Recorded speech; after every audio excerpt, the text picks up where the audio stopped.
There was a moment when I caught myself thinking, I'm not living my own life.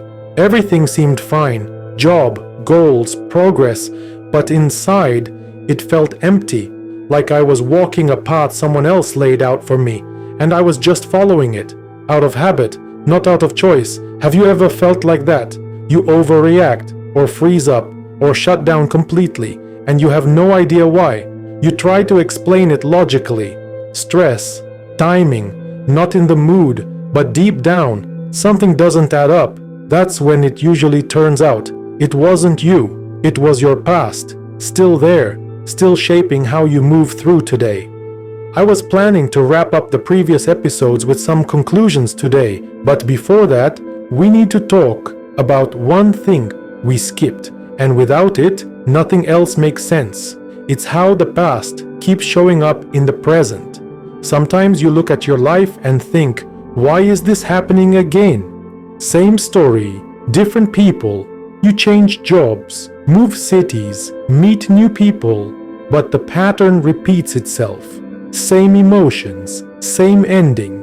It's like there's a script running in the background, and you keep acting it out, even when you don't want to. We don't always seek what's good for us. Sometimes we just seek what feels familiar. If being ignored was normal in childhood, we might chase emotionally distant people. If stress was the background noise, silence can feel uncomfortable. It's not stupidity, it's just an old compass, and it's pointing in the wrong direction.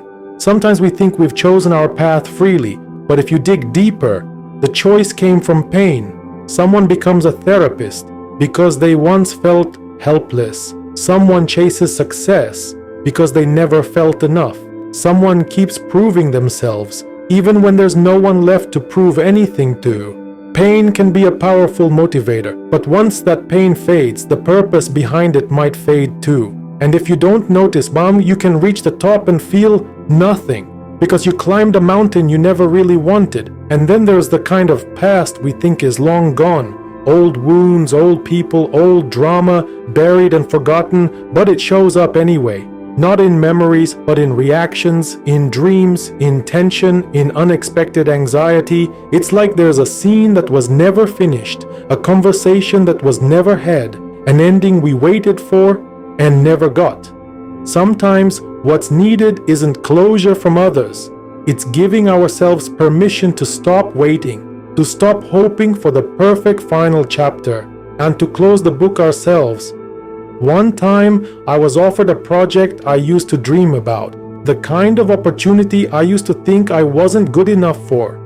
I had the experience, the skills, the energy, everything was ready, but 2 days before it started, I backed out. Not because I was busy, not because of logic, but because something inside whispered, "Don't.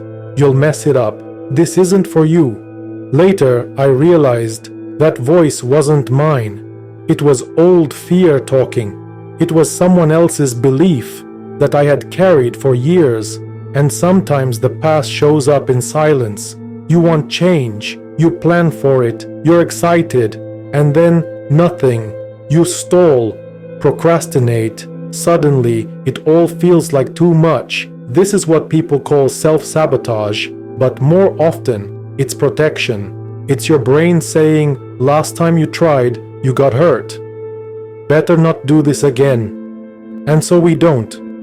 Not because we're lazy, but because our nervous system still thinks it's 10 years ago, still guarding against pain that already passed. That's not weakness, that's survival. But it's outdated. And the cost is that we stay stuck in lives that don't feel like ours. This isn't about enlightenment or instant healing. It's about taking a quiet, honest look inward and asking, who would I be if I wasn't living by this old story anymore? When you ask that, something shifts, slowly, quietly, but finally, in the right direction. If any of this hit close to home, that's not random. It probably means a shift is already happening, and maybe now is the moment to go back. Watch what you missed and start putting the pieces together. So here's the real question. What are you still carrying that doesn't belong to you anymore? What voice still echoes, just because it's familiar. And maybe, just maybe, it's time to let it go. And finally, thank you to everyone watching, commenting, subscribing. This isn't just a video, this is the start of a much bigger project, a personal transformation, and I'm inviting you to walk that road with me, not as a coach, not as a guru, just one step at a time, real, honest, ongoing.